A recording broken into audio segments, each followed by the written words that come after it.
Hello everyone. आज हम charter act 1813 के बारे में डिस्कस करेंगे। जो इम्पोर्टेंट क्लॉज इसमें दिए हैं वो आपको मैं बताऊंगा बहुत इजी लैंग्वेज में विद एग्जाम्पल के साथ। आप जो है एग्जाम्पल के थ्रू इजीली समझ सकते हैं। Revision is the key of success. जितनी ज़्यादा रिवीजन उतनी करीब आपको सक्सेस आती हुई दिखाई देगी। तो हमारा पॉलिटी का ये नेक्स्ट लेक्चर है। तो पहला क्लॉज जो है चार्टर एक्ट 1813 का कहता है कि abolish abolish the trade monopoly. देखो ये इंपॉर्टेंट चीज है। चार्टर एक्ट 1813 से पहले की चीजें हम डिस्कस कर चुके हैं। किस तरह से ब्रिटिश पार्लियामेंट ने अपना दबदबा लागू रखने के लिए या चालू रखने के लिए किस तरह से बोर्ड ऑफ कंट्रोल की स्थापना की। कोर्ट ऑफ डायरेक्टर को किस तरह से बोर्ड ऑफ कंट्रोल के अंडर में लिया गया। ये सब चीजें मैंने आपको पहले के एक्ट में डिस्कस की है। और मैंने गवर्नर जनरल ऑफ काउंसिल के बारे में भी आपको बताया कि किस तरह से उसने अ, वो उसमें वीटो पावर इंट्रोड्यूस हुई। और लॉर्ड कॉर्नवालिस के टाइम पे वीटो पावर तो छोड़ो, अगर लॉर्ड कॉर्नवालिस ने कह दिया ये एक्ट इम्प्लीमेंट नहीं होना है तो नहीं होना। ठीक है। तो इस तरह से हमने अभी तक चीजें डिस्कस की हैं। आगे इसी लेक्चर में क्या मैं बताने की कोशिश कर रहा हूँ कि चाइना के साथ तो ट्रेड चालू था। देखो एक चीज आप इजीली समझ लो। क्या हुआ, ब्रिटिश पार्लियामेंट ने क्या किया, अपने कंट्रोल को इंडिया में बढ़ाने के लिए ईस्ट इंडिया कंपनी की मोनोपोली को खत्म किया। ईस्ट इंडिया कंपनी की मोनोपोली का क्या मतलब है कि ईस्ट इंडिया कंपनी जो थी वो सारा ट्रेड इंडिया में ओनली ईस्ट इंडिया कंपनी ही कर सकती थी, और किसी बिजनेसमैन को या बिजनेस गुड्स को अलाउ नहीं था without the permission of east India company. तो ब्रिटिश पार्लियामेंट ने और ब्रिटिश क्राउन ने क्या किया, पहली चीज उन्होंने की, एबॉलिश कर दिया ट्रेड मोनोपोली को। ट्रेड मोनोपोली एबॉलिश कर दी गई। और monopoly of the company over T and China, मतलब केवल चाइना से और टी में मोनोपोली छोड़ी। उन्होंने क्या किया, ब्रिटिश ईस्ट इंडिया कंपनी को ज्यादा से ज्यादा कम मार्जिन देते हुए और बहुत ही मतलब इम्पोर्टेंट चीज़ों में ही अलाउ किया। ज़्यादा उनकी परमिशन नहीं दी, ज़्यादा चीज़ों में वो ट्रेड नहीं कर सकते हैं, और ब्रिटिश क्राउन की मोनोपोली बढ़ती चली गई। देखो ये ब्रिटिश क्राउन की मोनोपोली क्यों बढ़ी, आप ये जान लो। क्या होता है, 1740 के करीब ब्रिटेन में इंडस्ट्रियल रिवॉल्यूशन आता है। अब इस इंडस्ट्रियल रिवॉल्यूशन से क्या हुआ, गुड्स की मैन्युफैक्चरिंग बहुत ज्यादा होने लगी। अब जो मैन्युफैक्चर्ड गुड थे उनके लिए मार्केट की जरूरत थी। तो मार्केट कैसी, जो डेवलप्ड कंट्री तो नहीं थी, वो लीस्ट डेवलपिंग कंट्रीज थी, जो कॉलोनीज थी। डेवलप्ड और डेवलपिंग कंट्री की तो बात ही नहीं आ रही है। कॉलोनीज जो थी वहां से क्या करते थे, ये लोग रॉ मटेरियल मंगाते थे। और रॉ मटेरियल मंगा कर वहां से क्या करते थे, फिनिश्ड गुड को भेजा जाता था। अब ये फिनिश्ड गुड क्या होता था, इंडियन कॉलोनीज में बिकता था, मतलब इंडिया में ये बेचते थे। तो इस तरह से क्या होता था कि जो आर्टिसियंस थे, जो वहां पर गुड्स बनाते थे, बहुत सारी चीजें डेवलप करते थे, उनकी जो जीविका उपार्जन थी वो कम होती चली गई। सस्ते गुड्स आए। इस चीज में क्या हुआ, बहुत सारा प्रोडक्शन हो रहा था ब्रिटेन में। उसके लिए उन्हें मोनोपोली ईस्ट इंडिया कंपनी की खत्म करना थी, और ज्यादा से ज्यादा ब्रिटेन में जो सामान बन रहा है, गुड्स बन रहे हैं, जो सर्विसेज हैं, वो इंडिया में इंट्रोड्यूस करना थी।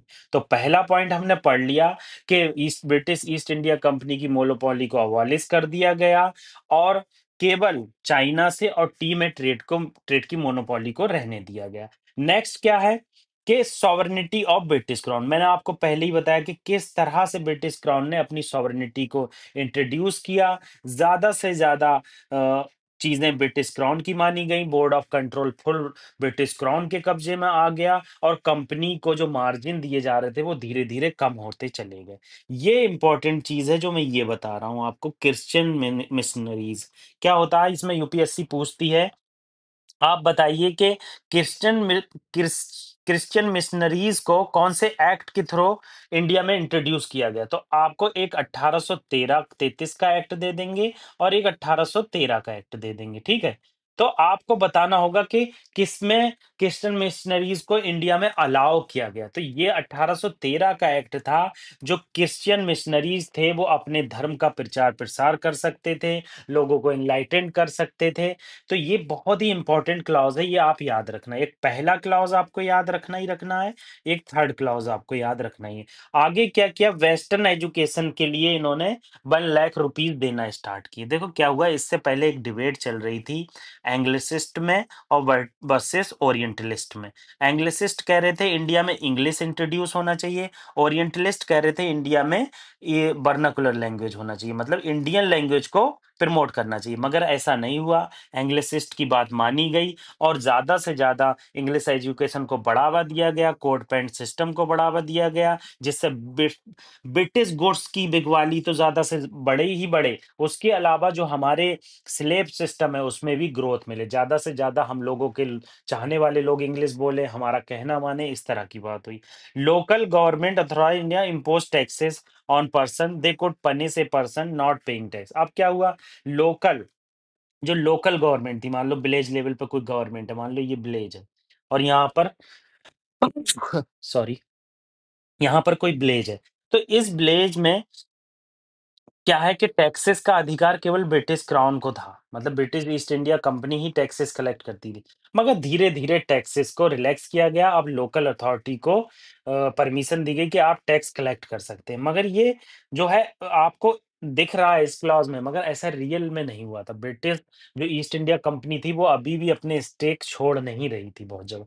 तो मैंने यहाँ पर आपको 5 क्लॉज के बारे में बताया कि कैसे ब्रिटिश ईस्ट इंडिया कंपनी की मोनोपोली खत्म हो गई और टी और चाइना के साथ ट्रेड में मोनोपोली रह गई। ठीक है। दूसरा इंपॉर्टेंट पॉइंट बताया कि ब्रिटिश क्राउन की सॉवरेनिटी बढ़ती चली गई।